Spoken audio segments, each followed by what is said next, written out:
नमस्कार दोस्तों, मैं हूं राहुल और आप देख रहे हैं स्टोरी अड्डा। आज की इस नई कहानी का नाम है जादुई गुलाबी साड़ी। बहुत समय पहले की बात है। एक छोटे से गांव में राधा नाम की एक लड़की रहती थी। राधा की सादगी और खूबसूरती पूरे गांव में प्रसिद्ध थी। वह हमेशा अपनी माँ के साथ खेतों में काम करती और परिवार की देखभाल करती। उसकी माँ एक शानदार नजरिया और साहसी की मिसाल थी। एक दिन उसकी माँ ने उसे अपनी पुरानी गुलाबी साड़ी दी और कहा, यह साड़ी हमारे परिवार की धरोहर है, इसे अच्छे से रखना। राधा ने साड़ी को बहुत ही स्नेह से संभाल कर रखा।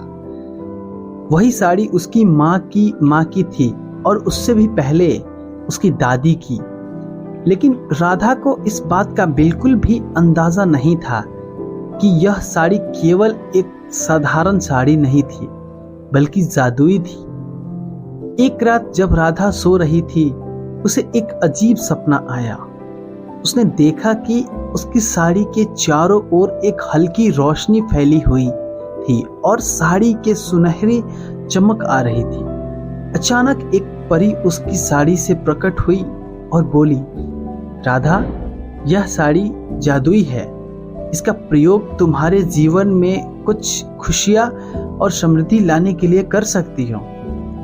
सुबह उठते ही राधा ने अपनी माँ से इस सपने के बारे में बताया, लेकिन उसकी माँ ने इसे सिर्फ एक सपना मानते हुए कहा, राधा, यह सिर्फ तुम्हारी कल्पना हो सकती है, परंतु अगर तुम्हें विश्वास है तो इस साड़ी को पहनने में कोई हर्ज नहीं।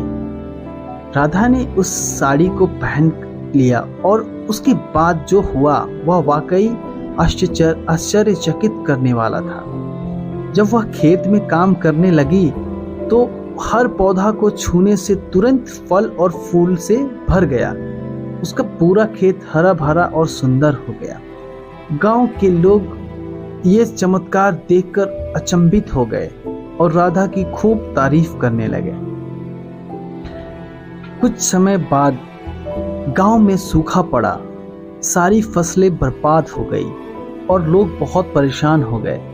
गांव के बुजुर्ग राधा के पास आए और उससे कहा, राधा, तुम्हारी साड़ी में जादुई ताकत है, क्या तुम हमें बचा सकोगी? राधा ने सोचा और कहा, मैं कोशिश जरूर करूंगी।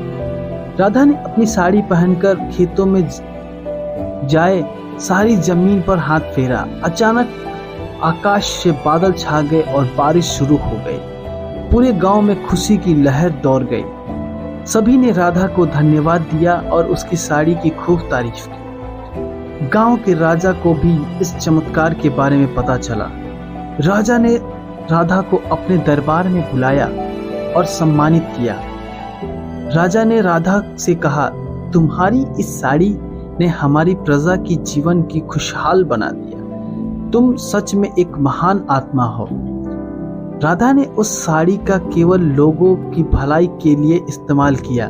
वो समझ गई थी कि साड़ी की ताकत से सिर्फ अपने लाभ के लिए कुछ कैसे किया जाए। यह ही नहीं बल्कि दूसरे की मदद करने का भी मौका मिलता है। उसने अपनी जिंदगी उसी तरह की ही बिताई और सबकी प्रिय बन गई। समय बीतता गया और राधा की कहानी सिर्फ गांव में ही नहीं बल्कि दूर दूर तक पहुंच गई। उसकी ईमानदारी और परोपकार की मिसाल ने उसे सबको दिलों में जगह दी। उसकी साड़ी की जादुई कहानी सुनकर लोग उससे प्रेरणा लेते और सीखते। राधा ने अपनी साड़ी को अपनी अगली पीढ़ी को सौंप दिया। उसने अपने बच्चों और उनके बच्चों को समझाया कि साड़ी का हमेशा अच्छे कामों में ही इस्तेमाल किया जाए। इस तरह उस जादुई गुलाबी साड़ी का पहलू आगे बढ़ता रहा और लोगों के जीवन को बदलता रहा। जादुई गुलाबी साड़ी की कहानी का संदेश देकर समाप्त होती है कि किसी भी वस्तु या ताकत का असली मूल्य तभी जब उसका उपयोग सही भलाई और सेवा के लिए किया जाए। राधा की भलाई और परोपकार ने सभी को यह सिखाया कि सच्ची पहचान मेहनत, ईमानदारी और दूसरों की भलाई में ही निश्चित है। तो दोस्तों, कैसी लगी आपको यह कहानी? आशा करता हूँ आपको बहुत अच्छी लगी होगी। मिलते हैं अगले वीडियो में, तब तक के लिए धन्यवाद। सब्सक्राइब और लाइक करना ना भूलें।